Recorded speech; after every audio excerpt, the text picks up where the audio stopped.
بہت عرصہ پہلے ایک وسیع صحرا کے کنارے ایک پرانا قافلہ سرائے تھا۔ یہاں دور دور سے آنے والے مسافر رات گزارنے کے لیے رکتے تھے۔ اسی سرائے کے قریب ایک چھوٹا سا کچا کمرہ تھا جہاں ایک درویش رہتا تھا۔ لوگ اسے بابا یوسف کہتے تھے۔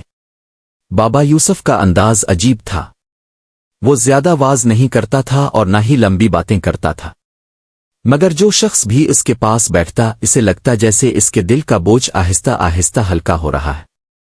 ایک دن شام کے وقت ایک نوجوان مسافر سرائے میں آیا۔ اس کا نام فہد تھا۔ فہد ایک تاجر تھا اور کئی شہروں میں اس کا کاروبار تھا۔ وہ دولت کمانے میں بہت کامیاب تھا، مگر اس کے باوجود اس کے دل میں عجیب سی بے چینی رہتی تھی۔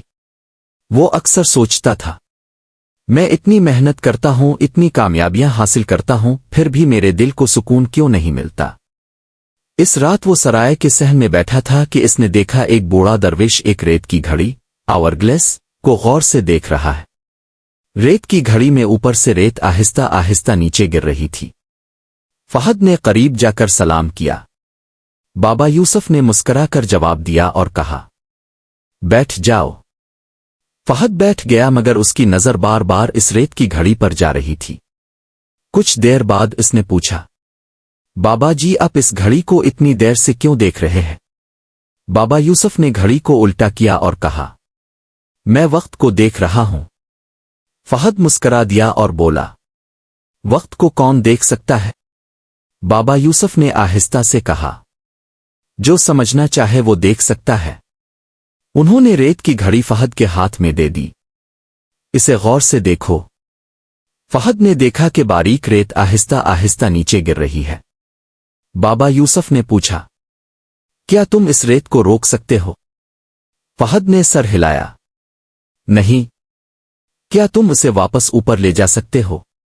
فہد نے جواب دیا، نہیں، جب تک گھڑی الٹی نہ کی جائے۔ بابا یوسف مسکرا دیے۔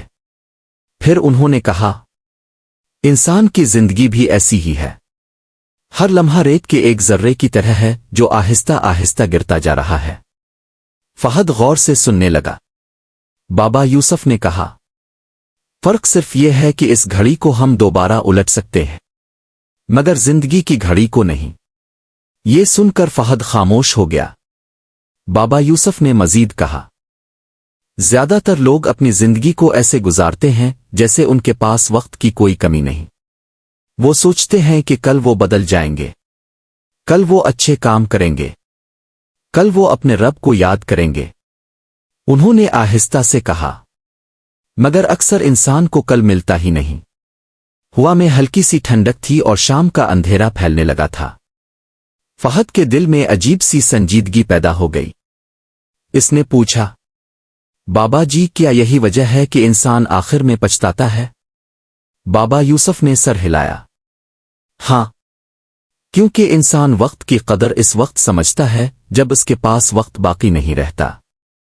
انہوں نے ایک اور بات کہی، زندگی کی سب سے بڑی غلطی یہ نہیں کہ انسان غلطیاں کرتا ہے، بلکہ یہ ہے کہ وہ سچ کو سمجھنے میں دیر کر دیتا ہے۔ فہد کافی دیر تک خاموش بیٹھا رہا۔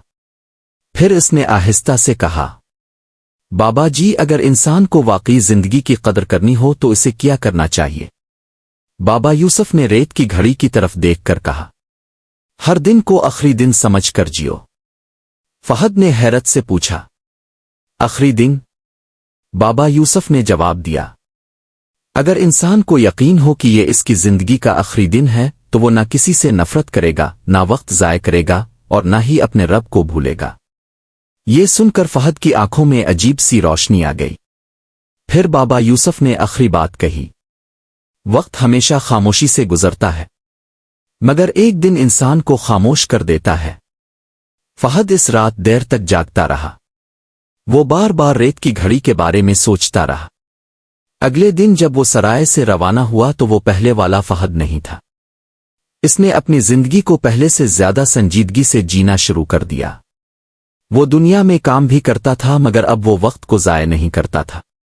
وہ لوگوں کے ساتھ اچھا سلوک کرتا اور اپنے رب کو یاد رکھتا۔ سالوں بعد جب لوگ اس سے پوچھتے، تمہاری زندگی اتنی متوازن کیسے ہو گئی؟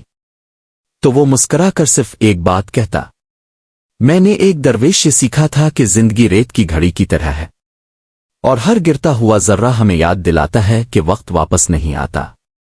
سبق: زندگی کا ہر لمحہ قیمتی ہے۔